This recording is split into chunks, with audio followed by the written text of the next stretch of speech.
नमस्ते दोस्तों, क्या आपने कभी सोचा है कि छोटी सी दिखने वाली चींटियां एक विशाल सांप का सामना कैसे कर सकती हैं?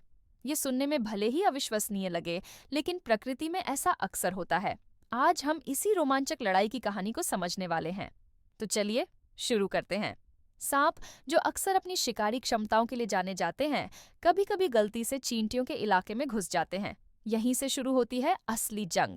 जब एक सांप चींटियों के टीले या उनके रास्ते के पास आता है, तो चींटियां इसे एक बड़े खतरे के रूप में देखती हैं। उनकी पहली प्रतिक्रिया होती है अपने घर और अपनी रानी की रक्षा करना।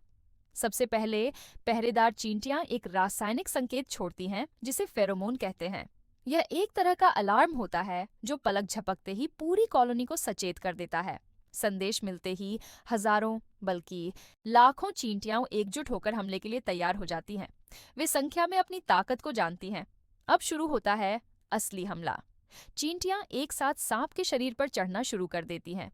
उनका लक्ष्य सांप की कमजोर जगहों पर हमला करना होता है, जैसे कि आंखें, नथुने और मुंह के आसपास की नाजुक त्वचा। एक दो चींटियों के काटने से सांप को ज्यादा फर्क नहीं पड़ता, लेकिन जब हजारों चींटियां एक साथ काटती हैं, तो स्थिति बदल जाती है। कई प्रजातियों की चींटियां, जैसे कि फायर एंट्स या आर्मी एंट्स, अपने डंक का इस्तेमाल करती हैं। उनके डंक में फॉर्मिक एसिड जैसा जहरीला रसायन होता है। जब एक चींटी काटती है, तो यह उतना दर्दनाक नहीं होता, लेकिन कल्पना कीजिए कि हजारों चींटियां एक ही समय में अपना जहर सांप के शरीर में डाल रही हैं। यह लगातार हो रहा हमला सांप को पूरी तरह से लाचार बना देता है। सांप अपनी त्वचा की वजह से काफी हद तक सुरक्षित रहता है, लेकिन चींटियां उसकी आंखों और सांस लेने वाली नलियों को निशाना बनाती हैं। इससे सांप को देखने और सांस लेने में दिक्कत होने लगती है। वह दर्द और जलन से तड़पने लगता है और खुद को बचाने के लिए जमीन पर लौटपोट होने लगता है, लेकिन चींटियां उसकी पकड़ नहीं छोड़ती। ये लड़ाई सिर्फ ताकत की नहीं, बल्कि रणनीति और सहनशीलता की भी है।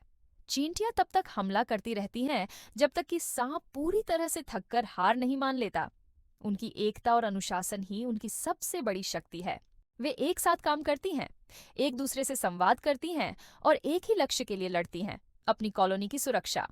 इस पूरी प्रक्रिया में कई घंटे लग सकते हैं, लेकिन चींटियां धैर्य नहीं खोती। आखिरकार लगातार हमलों और झर के असर से सांप दम तोड़ देता है। इसके बाद चींटियां उसे अपने भोजन के स्रोत के रूप में इस्तेमाल करती हैं और उसके शरीर के छोटे छोटे टुकड़े करके अपने टीले में ले जाती हैं। तो दोस्तों, ये कहानी हमें सिखाती है कि आकार ही सब कुछ नहीं होता। एकता, रणनीति और दृढ़ संकल्प से छोटी छोटी चींटियां भी एक बड़े और ताकतवर दुश्मन को हरा सकती हैं। प्रकृति वाकई में आश्चर्यों से भरी है। देखने के लिए धन्यवाद। मिलते हैं अगले वीडियो में।